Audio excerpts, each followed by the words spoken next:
The reservation was supposed to be the easy part. A quiet first night in Monterey, California, salt air through the windows, soft piano, the kind of evening that lets a family reset. Instead, the hostess glanced at the screen, frowned, and said there was no Bennett on the list. I felt the room tilt. At my side, Ava Bennett, 30, my younger sister, tall, camera-ready, a social media creator raised on applause, exhaled theatrically, and folded her arms over a linen jumpsuit that looked born for sunsets. "Classic," she said, voice cool but sharp.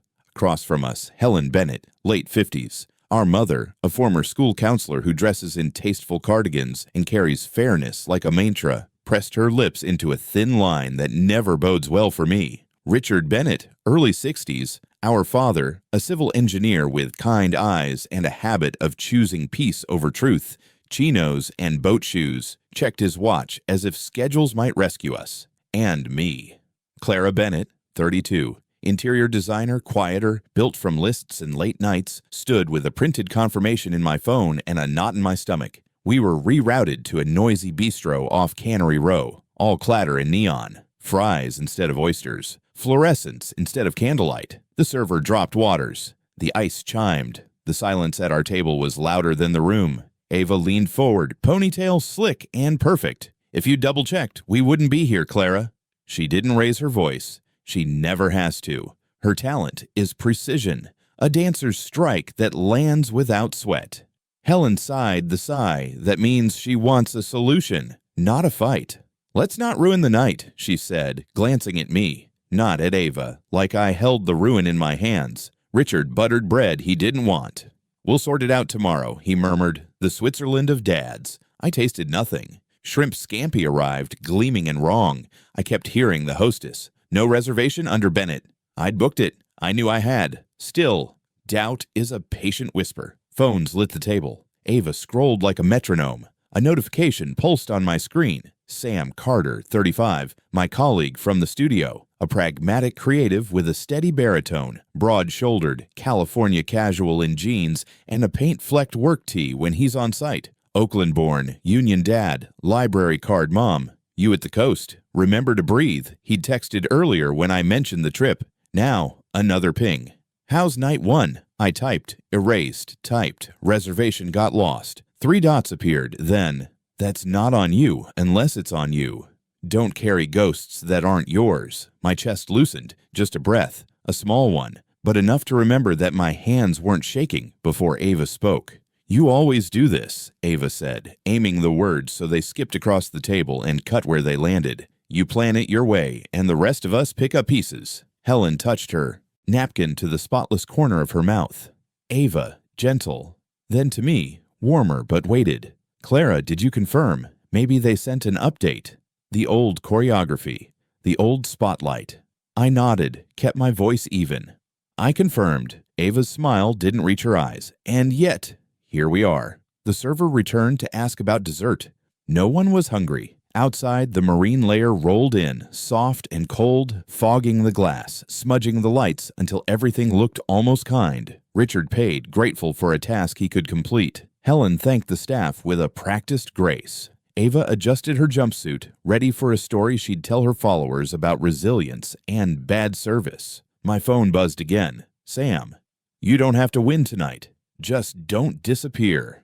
The words settled like a hand on my shoulder. On the walk back to the resort, boardwalk creaking, gulls calling, the Pacific breathing in long, patient pulls, I stayed a half step behind, where it's easier to be useful and harder to be seen. Ava narrated tomorrow's plans out loud. Helen agreed. Richard nodded. I counted my steps and the lamps and the times I'd swallowed a sentence before it formed. In the elevator, our reflection stacked in brushed steel, 4 versions of almost a family portrait in motion. My phone screen lit once more. "Text me if you need a witness," Sam wrote, a joke with a spine. I nearly smiled. In our adjoining rooms, doors clicked shut. I stood at the balcony a long time, the sea writing and erasing on black water, the night tasting like salt, and second chances I couldn't name yet. I told myself, breathe, and do not vanish. Then I put the phone face down, turned off the lamp, and let the waves count me to sleep. Morning poured through the resort's balcony like liquid gold. I woke to the faint hum of seagulls and the rhythmic crash of waves beyond the dunes. For a few quiet seconds, Monterey looked like the promise I'd imagined. Sunlight on driftwood, linen curtains swaying, a day clean of judgment. Then Ava's knock shattered it. "Clara, boat leaves in 20. Don't make us late again." She stood in the doorway, already camera ready. Beach hat, mirrored sunglasses, a white crochet cover-up over her swimsuit. All effortless aesthetic, the kind that turns heads and collects likes. "I didn't make us late yesterday," I said, but she was already halfway down the hall. At breakfast, Helen stirred her coffee with the slow grace of someone staging calm. "Let's have a better day, The ocean's perfect for snorkeling." She said it to both of us, but looked only at me. Richard folded the paper beside his omelet. "Forecast says mild wind will be fine." He meant it as reassurance, but Ava's lips curved into a knowing smirk. We reached the marina around 10. Tourists in bright vests and sandals crowded near the dock, chatter bubbling like soda. The guide, Luis, a sun-browned man in his 40s with a salt and pepper beard and the kind of patience that comes from decades on the sea, approached us with an apologetic shrug. "Sorry folks, engine trouble, boat's delayed, maybe canceled if the part doesn't come." The words hit Ava like thunder. "You're kidding." Her tone sliced through the morning air. Luis offered a sympathetic smile. "Wish I was, ma'am. We'll refund or reschedule." Helen sighed, disappointed but polite. "It happens." Then Ava turned, eyes locking on me like a target. "This is exactly what I warned about. You picked the wrong day, the wrong company, and now—" "Enough," I whispered, but she talked over me. "Why can't anything go smoothly when you're in charge?" Luis blinked, caught in the family crossfire. "Miss, nobody's fault." "It's fine." I cut in quickly, forcing a smile. "We'll come back tomorrow."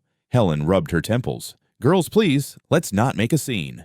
Her plea, soft and familiar, only made the shame heavier. The crowd dispersed. Ava scrolled furiously on her phone, probably drafting a post about unlucky mornings. Richard offered to walk the pier. Helen followed. I stayed behind, pretending to check my messages. My phone buzzed. Sam again. "How's the ocean?" I typed. "Stormy, metaphorically." He sent back a laughing emoji. Then, "Remember, you can't control the weather or people who think they do."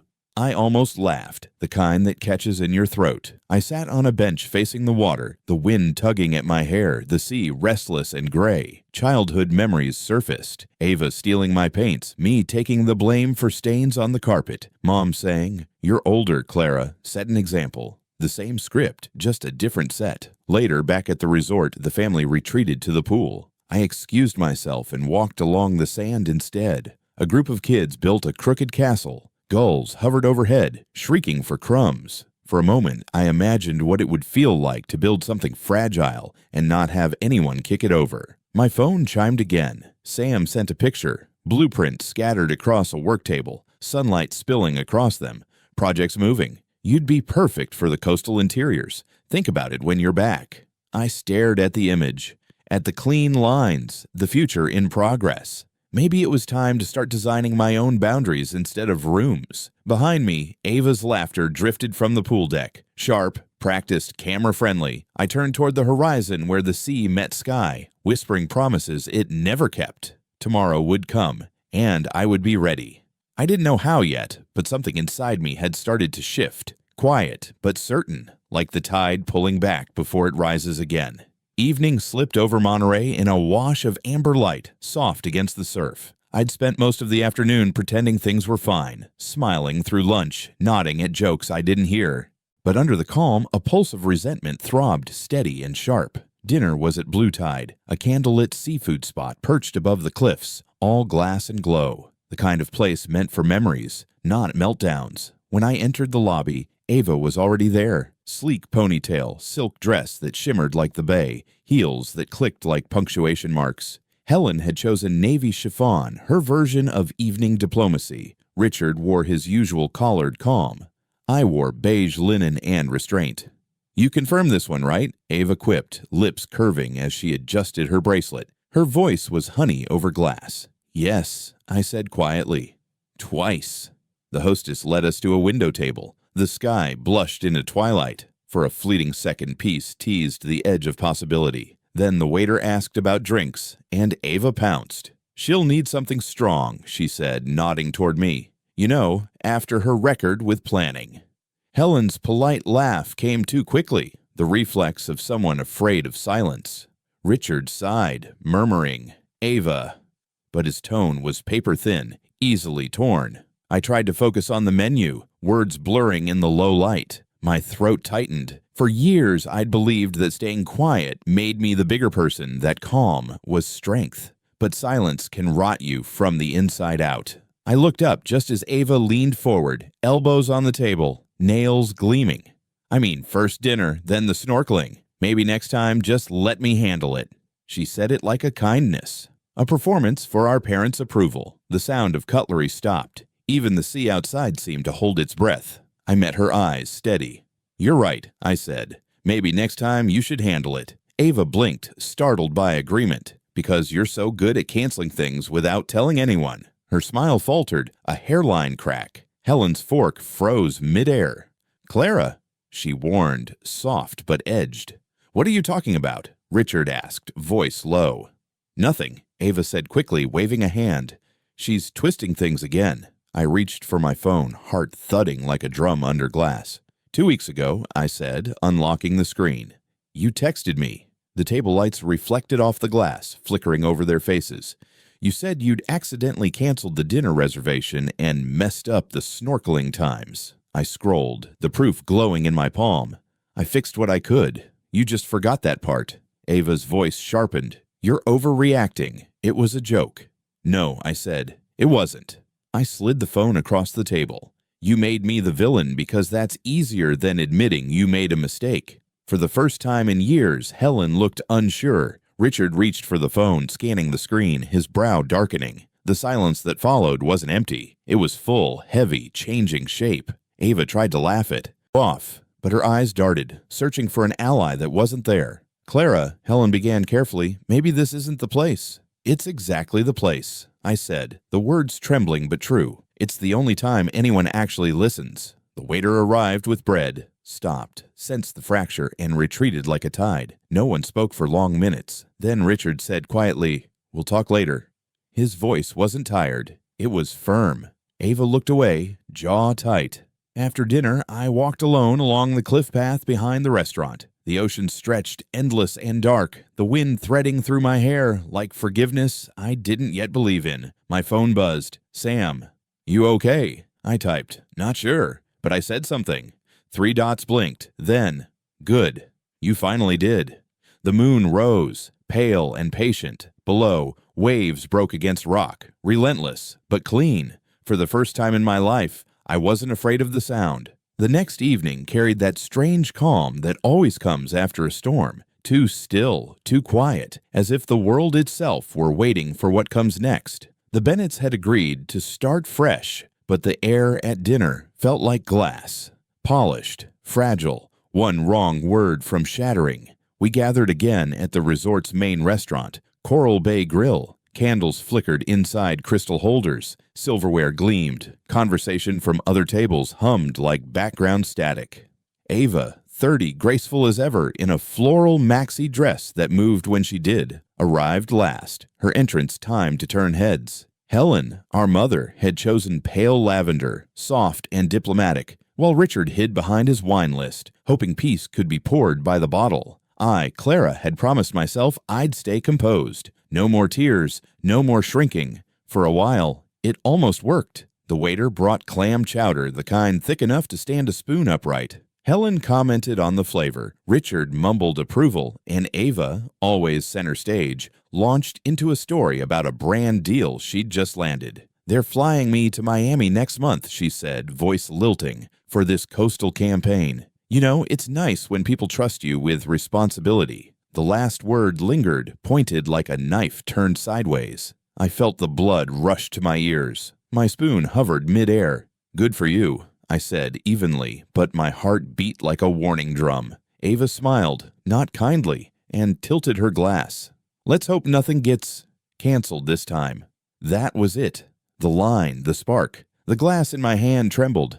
Enough, I said quietly. Helen blinked. Clara? No, I continued, voice firmer, louder than I meant. I'm done being your punchline, Ava. The laughter at nearby tables dimmed. My father's fork paused halfway to his mouth. You've been blaming me all week for things that weren't even my fault. You lied about those reservations. I have. The proof, remember? Ava's smile faltered. Clara, not here. Why not here? I shot back. You humiliate me here. You make sure everyone sees how perfect you are, how clumsy I am. Well, let's even it out. I reached into my bag, pulled out my phone, and laid it flat on the table. The glow of the screen lit our faces like a spotlight. Here it is, I said, opening the message thread. Your texts. You canceled the dinner, the snorkeling, everything. You asked me to fix it, then blamed me when I couldn't. Helen's face drained of color. Richard leaned closer, reading, his brow furrowed deep, the lines of a man finally seeing something long ignored. Ava reached across, snatched for the phone. You're twisting this, she said, her voice cracking for the first time. They're out of context. Out of context, I echoed. You wrote, I think I canceled it by mistake. How's that out of context? For a long, tense moment, only the faint murmur of waves beyond the windows filled the room. Then Richard set the phone down, exhaling. Ava, he said, his tone different now, low, controlled. Is it true? Ava's eyes darted from him to me to Helen. I might have. I didn't mean to. No, I interrupted softly. You never mean to. You just do it anyway. Helen pressed her napkin to her mouth, her voice trembling. Girls, please, not in front of...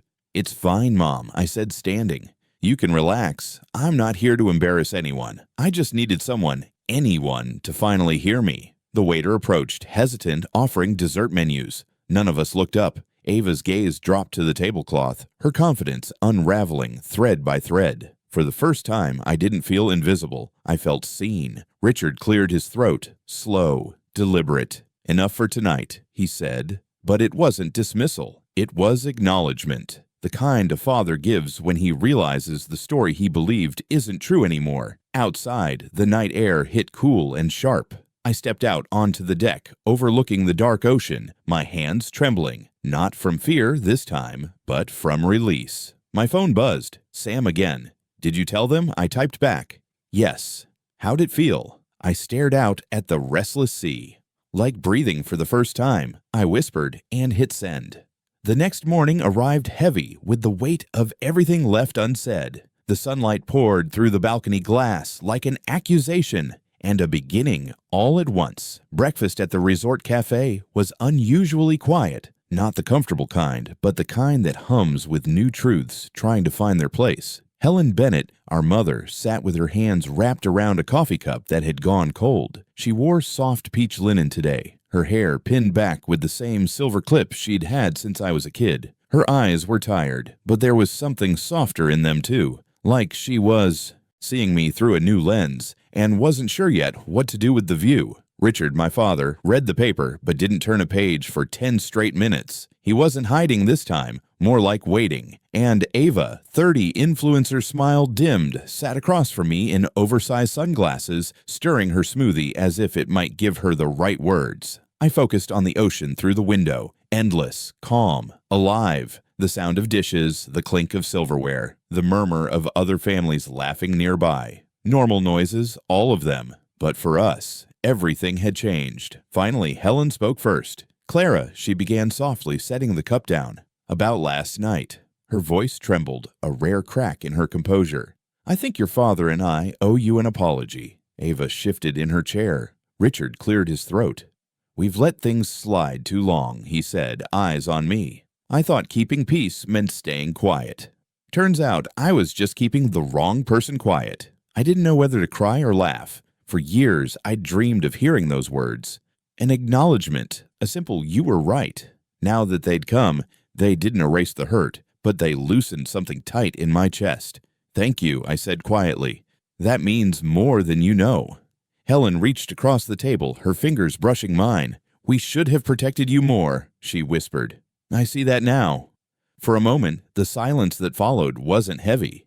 It was healing. Then Ava took off her sunglasses. Her eyes were red-rimmed, mascara smudged. She looked younger without her armor. I messed up, she said, voice small, brittle. I didn't mean for it to blow up like that. I panicked. I'm used to people expecting me to be perfect, and when I'm not, I cover it up. I guess you became my cover." The words hit harder than I expected, not because they hurt, but because they were honest. I'd never heard my sister admit fear before. "I don't need you to be perfect, Ava," I said gently. "I just need you to stop using me as your reflection." She blinked, absorbing it. "I can try." "Good," I said, "because I'm done pretending everything's fine when it isn't." Richard exhaled slowly, folding the paper and setting it aside. "Maybe that's exactly what this family needed," he murmured. "A little truth." We finished breakfast quietly after that. No sharp words, no veiled jokes, just the clatter of plates and the low hum of something new. Respect. Later that afternoon, we walked along the beach together, wind whipping through our hair, gulls diving in lazy arcs overhead. Helen slipped her arm through mine, her warmth familiar again. Ava trailed a few steps behind, taking photos, but for once not performing for anyone. She captured the sea, the sky, the footprints we left side by side. As the sun dipped low, Sam Carter appeared at the edge of the boardwalk. Jeans, white t-shirt, hands in his pockets, the calm presence I hadn't realized I missed. "Thought I'd surprise you," he said, smile easy, eyes kind. "Client meeting nearby." "Perfect timing," I said, meaning it. He joined our walk, greeting my parents politely, and somehow the moment felt complete. Not the tidy kind of ending, but the real kind, the one stitched with salt air and second chances. The tide crept closer, erasing our footprints as we moved. For the first time in years, I didn't feel erased with them. The truth was out, the air was clear, and the silence that had ruled my life had finally, beautifully, broken. The last full day in Monterey began with a sky so clear it looked freshly washed. The ocean glittered under the late morning sun, gulls slicing through the blue like brush strokes. For the first time since we'd arrived, the Bennetts weren't walking on eggshells. We were just walking. Clara Bennett, 32, the girl who used to count every apology as currency, moved at her own pace now, sandals pressing soft shapes into the sand. Her mother, Helen, dressed in a light denim jacket and rolled khaki pants, carried a camera and stopped every few steps to photograph the water. Richard, in his favorite old baseball cap, whistled tunelessly as he skipped stones. And Ava, 30, traded her influencer perfection for something simpler. Hair loose, feet bare, no phone in hand. The sea breeze tangled everything. Our hair, our history. And still, it felt lighter. Helen glanced over at me, smiling. "You always loved the ocean," she said. "You used to tell me it sounded like forgiveness." I smiled back. Maybe I was onto something. We reached the pier where the failed snorkeling trip had started. The boats bobbed lazily now, fixed and shining. A fisherman called out greetings, his laughter carrying over the water. Richard leaned on the railing beside me. "You know," he said, "when you spoke up at dinner, I thought we were losing you." He turned, eyes soft behind the shade of his cap. "Now I realize we were finally hearing you." I nodded, the tide whispering below. "It wasn't easy," I admitted, "but staying quiet was worse." He patted my shoulder. "I'm proud of you, kiddo." Behind us, Ava joined in, holding a paper cup of lemonade. "You know," she said quietly, "I almost didn't come today. I figured everyone needed a break from me." She gave a self-deprecating laugh. "But then I thought maybe I needed a break from being that version of me." She looked smaller somehow, still Ava, still beautiful, but no longer performing. I met her gaze and said, "Then start with this version. It's better." She smiled faintly. "You really forgive me."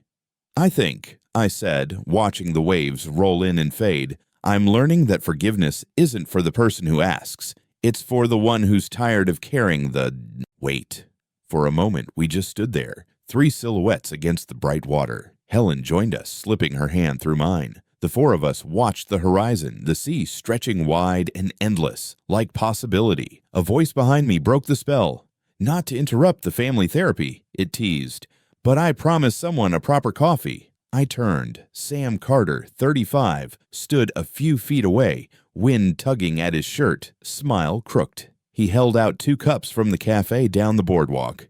"Caramel latte, no syrup. That's still your order, right?" "How did you even—" I laughed, taking it from him. "You didn't tell me you were still in town." He shrugged, casual. Had a client meeting nearby. Maybe I didn't want to leave before checking that you survived the Bennetts." Richard chuckled. "She did more than survive," he said. "She led the rescue." Sam grinned, eyes meeting mine. "Sounds about right." The afternoon blurred into the kind of perfection you don't plan. Ava taking candid photos, Helen convincing a stranger to snap a group shot, Richard laughing at a seagull stealing his fries. When the sun began to sink, gold bleeding into rose, we walked the boardwalk one last time. Sam fell into step beside me. "So," he said, "you heading back to work Monday?" "Yeah, got that new project you mentioned."